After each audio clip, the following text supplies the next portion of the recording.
ನಮಸ್ಕಾರ ಗುರುವೇ, ಎಲ್ಲ ಹೇಗಿದ್ದೀರಾ? ಚೆನ್ನಾಗಿದ್ದೀರಾ ಅಂದ್ಕೊಂಡಿದ್ದೀನಿ. ನಾನು ಕೂಡ ಚೆನ್ನಾಗಿದ್ದೀನಿ. ನಾವಿವತ್ತು ಬಂದಿರೋದು ಚಿಕ್ಕಮಂಗ್ಳೂರಿಂದ ಕೇವಲ 10 ಕಿಲೋಮೀಟ್ರ್ ದೂರ ಇರುವ ಶ್ರೀ ಜೇನುಕಲ್ಲು ಸಿದ್ದೇಶ್ವರ ದೇವಸ್ಥಾನಕ್ಕೆ. ನಿಮಗೆಲ್ಲ ಗೊತ್ತಿರ್ಬೋದು, ಶ್ರೀ ಜೇನುಕಲ್ಲು ಸಿದ್ದೇಶ್ವರ ದೇವಸ್ಥಾನ ಅಂದರೆ ಅರಸೀಕೆರೆಯಲ್ಲಿರೋದು.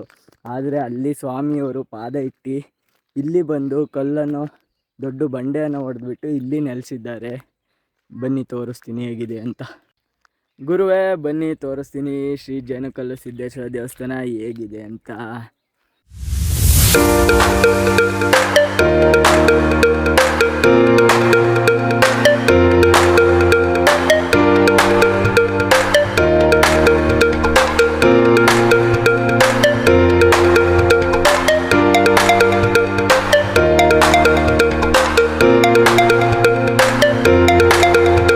ಗುರುವೇ, ನಾವೆಲ್ಲ ಸಣ್ಣ ವಯಸ್ಸಲ್ಲಿದ್ದಾಗ ಈ ಥರ ಜಾಗಕ್ಕೆಲ್ಲ ಬಂದಾಗ ಹಣ್ಣು ಹಂಪಲುಗಳನ್ನೆಲ್ಲ ತಿಂತಿದ್ವಿ. ಅದೇ ರೀತಿ ಈಗ ಬಂದಾಗಲೂ ಕೂಡ ಹಣ್ಣು ಹಂಪಲು ಬಿಟ್ಟಿದೆ. ಅದನ್ನು ನಿಮಗೆ ತೋರಿಸ್ತೀನಿ ನೋಡಿ. ಇದ್ರ ಹೆಸರು ಮಜ್ಜಿಗೆ ಹಣ್ಣು ಅಂತ.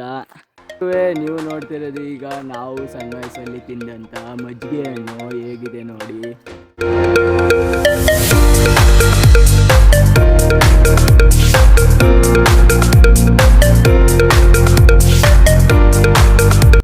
ಸ್ವಲ್ಪ ಹುಳಿಯಾಗಿದೆ, ಆದರೂ ಚೆನ್ನಾಗಿದೆ. ನಾವಂತೂ ಸಣ್ಣ ವಯಸ್ಸಲ್ಲಿ ಭಾಳ ಮಜಾ ಮಾಡಿದ್ದೀವಿ. ಇದನ್ನು ತಿಂದಂತೂ ಒಂಥರ ಖುಷಿ ಗುರು. ಬನ್ನಿ ಶ್ರೀ ಜೇನುಕಲ್ಲು ಸಿದ್ದೇಶ್ವರ ದೇವಸ್ಥಾನ ಹೇಗಿದೆ ಅಂತ ತೋರಿಸ್ತೀನಿ. ಗುರುವೇ, ನೀವು ನೋಡ್ತಿರೋದು ಈಗ ಶ್ರೀ ಜೇನುಕಲ್ಲು ಸಿದ್ದೇಶ್ವರ ದೇವಸ್ಥಾನದ ಶ್ರೀ ಜೇನುಗೂಡುಗಳು.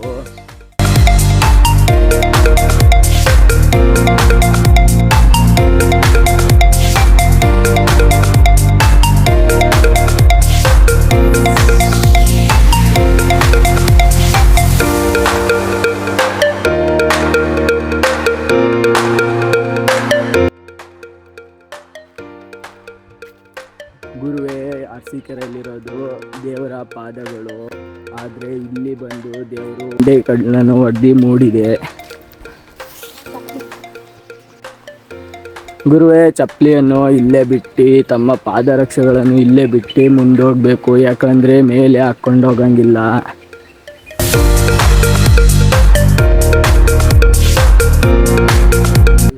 ಸುತ್ತ ಗುಡ್ಡ ಬೆಟ್ಟಗಳ ನಡುವೆ ಏನೋ ಒಂಥರ ಖುಷಿ ಕೊಡುತ್ತೆ.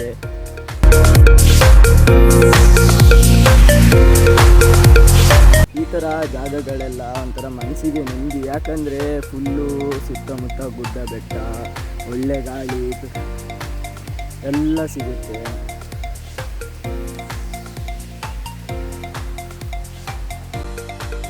ಗುರುವೇ, ನೀವು ಅಲ್ಲಿ ನೋಡ್ತಿರೋದೇ ಸಣ್ಣ ಫಾಲ್ಸು. ಇದು ಮಳೆಗಾಲದಲ್ಲಂತೂ ತುಂಬ ಜೋರಾಗಿ ಬರ್ತಾ ಇರುತ್ತೆ. ಈಗ ಮಳೆ ಇಲ್ದಿರೋ ಕಾರಣ ಸ್ವಲ್ಪ ನಿಧಾನವಾಗಿ ಬರ್ತಿದೆ. ಅಡ್ಜಸ್ಟ್ ಮಾಡ್ಕೊಳ್ಳಿ. ಮಳೆಗಾಲದಲ್ಲಿ ಬಂದರೆ ಇನ್ನೂ ತುಂಬ ಚೆನ್ನಾಗಿರುತ್ತೆ. ನಾನು ಈಗ ಬಂದಿದ್ದೀನಿ, ನೋಡುವ ಹೇಗಿದೆ ಅಂತ.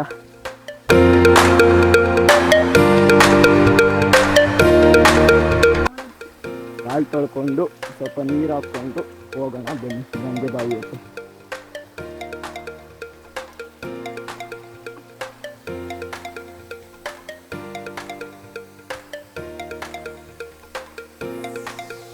ಗಂಗೆ ಬಾವಿಲಿ ಗಂಗೆ ಹಾಕೊಂಡು ನಿಂತಿದ್ದಾರೆ ನೋಡಿ.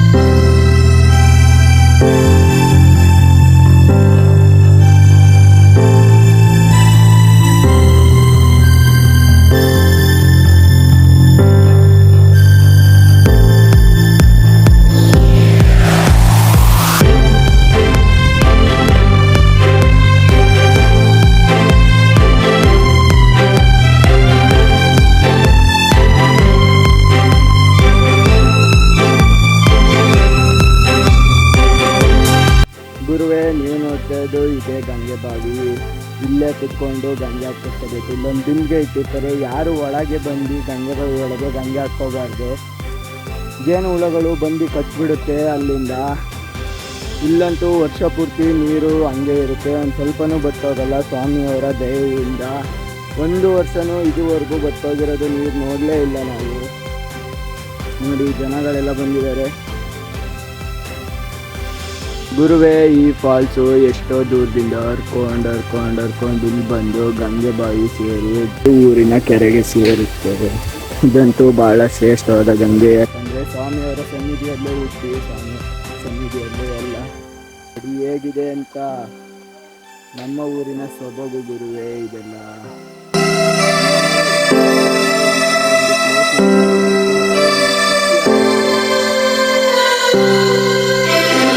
ಗುರುವೇ, ಬನ್ನಿ, ಇಷ್ಟೋ ತನಕ ಇಲ್ಲಿ ತೋರಿಸಿದೆ, ಈಗ ಸ್ವಾಮಿಯವರ ಸನ್ನಿಧಿ ತೋರಿಸ್ತೀನಿ ಹೇಗಿದೆ ಅಂತ. ಬನ್ನಿ ಗುರುವೇ. ಈಗ ತೋರಿಸೋದು ಫುಲ್ಲು ಬಂಡೆಯಿಂದ ಕೂಡಿರುವಂಥ ಜಾಗ, ಸ್ವಲ್ಪನೂ ಸಪೋರ್ಟ್ ಇಲ್ಲ. ಆದರೆ ಯಾವ ಥರ ನಿಂತಿದೆ ಅಂತ ನೀವೇ ನೋಡಿ ಅಂತ.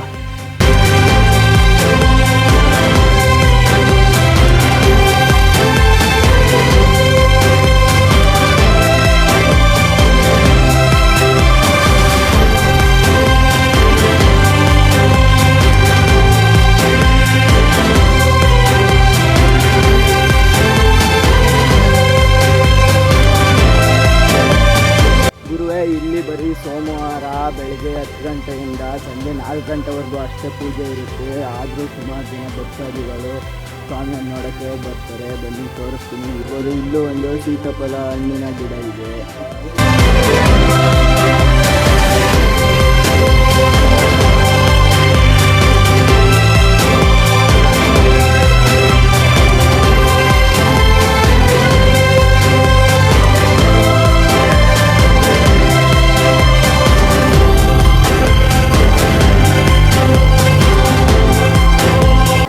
ಗುರುವೇ, ನೀವು ನೋಡ್ತಾ ಇದ್ದೀವಿ ಈಗ ಜೇನುಕಲ್ಲು ಸಿದ್ದೇಶ್ವರ ದೇವಸ್ಥಾನ.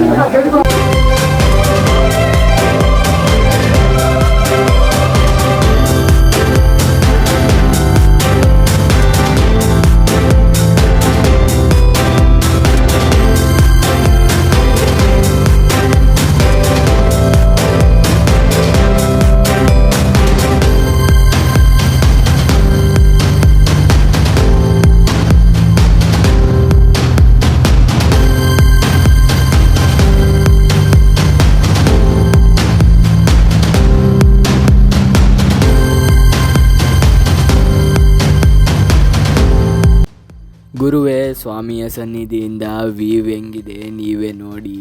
ಎಲ್ಲಿ ನೋಡಿದ್ರು ಬೆಟ್ಟ ಗುಡ್ಡ ಹಸಿರಿಂದನೇ ತುಂಬಿದೆ.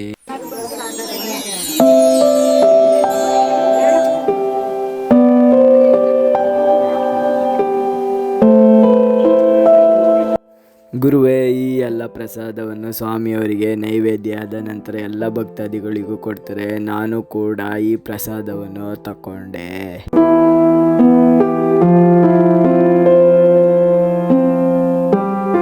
ಗುರುವೇ, ಈಗ ನೋಡಿದಂಥ ನೀವು ಸ್ವಾಮಿಯವರ ಹತ್ರ ಅದನ್ನು ಮಲ್ಲಿಗೆ ಹೂವಿನ ಮೊಗ್ಗಿನಿಂದ ಸ್ವಾಮಿಯವರಿಗೆ ಮುಗಿಸಿ ಅದ್ರ ಮೂಲಕ ಅಪ್ಪಣೆಯನ್ನು ಕೇಳ್ತಾರೆ. ಅಂದರೆ ಸ್ವಾಮಿಯವರ ಅಭಿಪ್ರಾಯ ಹೇಗಿದೆ ಅಂತ ತಿಳ್ಕೊತಾರೆ. ಗುರುವೇ, ಈ ಗುಹೆ ಎಲ್ಲಿಗೆ ಹೋಗುತ್ತೆ ಅಂತ ನೋಡೋಕ್ಕೆ ಊರಿನ ಜನರೆಲ್ಲ ಇಲ್ಲಿಂದ ಒಂದು ನಿಂಬೆಹಣ್ಣು ಬಿಡ್ತಾರೆ. ಆ ನಿಂಬೆಹಣ್ಣು ದತ್ತಾತ್ರೇಯ ಪೀಠಕ್ಕೆ ಹೋಗಿ ತಲುಪುತ್ತೆ. ಆಗ ಊರಿನ ಜನರೆಲ್ಲ ಇನ್ನೂ ಕುತೂಹಲದಿಂದ ಅಲ್ಲಿಂದ ಒಂದು ಹುಂಜವನ್ನು ಬಿಡ್ತಾರೆ. ಆ ಹುಂಜ ಇಲ್ಲಿಗೆ ಬಂದು ಕೂಗುತ್ತೆ. ಆದರೆ ಆ ಗುಹೆಯೊಳಗೆ ಮನುಷ್ಯರು ಹೋಗೋಕ್ಕಾಗಲ್ಲ, ಯಾಕಂದರೆ ಗಾಳಿ ಬೆಳಕು, ಆಮೇಲೆ ಆ ಗುಹೆ ಫುಲ್ಲು ಸಣ್ಣದಂಥದ್ದು, ತುಂಬ ದೂರ ಹೋಗೋಕ್ಕಾಗಲ್ಲ. ಮನುಷ್ಯ ಯಾರು ಅದರೊಳಗೆ ಹೋಗೋಕ್ಕಾಗಲ್ಲ, ಬೆಳಕೇನೂ ಇಲ್ಲ, ಉಸಿರಾಡೋಕ್ಕೂ ಸಹ ಗಾಳಿ ಇಲ್ಲ. ಹಾಗಾಗಿ ಆ ಗುಹೆ ಒಳಗೆ ಯಾರೂ ಹೋಗೋಕ್ಕೂ ಆಗಲ್ಲ.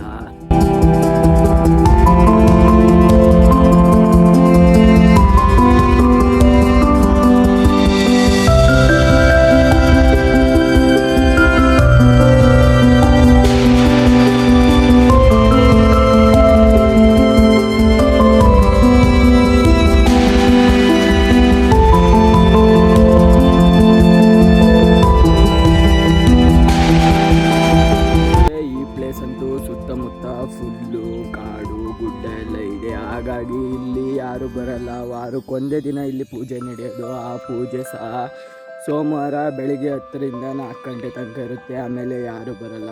ನಾನು ಕೇಳ್ಕೊಳೋದೇನೆಂದರೆ, ಆ ಗಂಗೆ ಬಾವಿ ಹತ್ರ ಯಾರೇ ಬಂದರೂ ಸಹ ಗಂಗೆ ಹಾಕಿಸ್ಕೊಳ್ಳುವ ಸ್ಥಳದಲ್ಲೇ ನೀವು ಸ್ನಾನ ಮಾಡಬೇಕು. ಯಾಕಂದರೆ ಅಲ್ಲಿ ತುಂಬ ಜನ ಹೋಗಿ ಗಂಗೆ ಬಾವಿ ಒಳಗೆಲ್ಲ ಸ್ನಾನ ಮಾಡ್ತಾರೆ. ಯಾಕಂದರೆ ಅದು ತಪ್ಪು, ಅವ್ರ ತಪ್ಪು, ನಮಗದು ತಿಳಿಯೋದಿಲ್ಲ. ನಮ್ಮ ಮಜಕ್ಕೋಸ್ಕರ ನಾವು ಮಾಡ್ತೀವಿ, ದೇವ್ರದಲ್ವಾ.